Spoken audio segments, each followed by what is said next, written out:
రాజన్న సిరిసిల్ల జిల్లా వేములవాడలో పోలీసులు తెల్లవారుజామున గార్డెన్ సెర్చ్ నిర్వహించారు.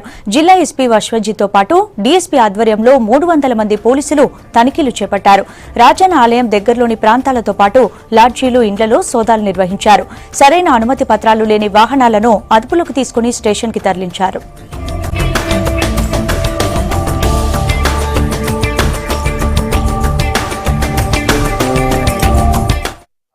వేములవాడ టెంపుల్ ఏరియాలో కార్డెనెన్స్ సర్చ్ నిర్వహించడం జరిగింది.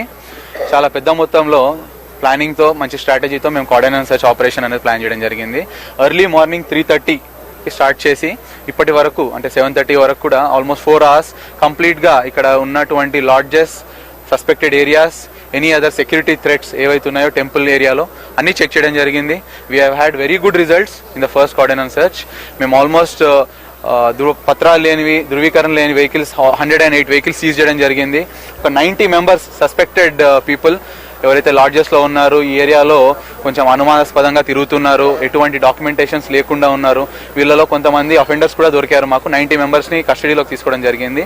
వీళ్ళందరినీ ఇప్పుడు విచారించి ఏ కేసులలో వీళ్ళు అప్లై అవుతుందో చూసి వెరిఫై చేసి యాక్షన్ తీసుకోవడం జరుగుతుంది. We will take care of it.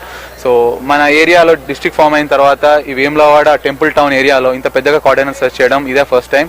More than 250 personnel have participated in the coordination search. We have got very good results. We are very much focused over the security and concerns of the area here. ఇక్కడ చూసుకుంటే మనకి దగ్గర 250-300 లాడ్జీలు ఉన్నాయి. చాలా వాటికి కూడా registrations లేవు, permissions లేకుండా, రిజిస్ట్రేషన్స్ లేకుండా కమర్షియల్గా నడుపుతున్నారు ఇక్కడ లాడ్జెస్ అన్నీ కూడా. ఇటువంటి వాటి మీద మేము స్ట్రిక్ట్ యాక్షన్ తీసుకుంటాము. మన రాష్ట్ర ప్రభుత్వం వేములవాడ రాజన్న సన్నిధికి చాలా ఇంపార్టెన్స్ ఇచ్చి దానికి చాలా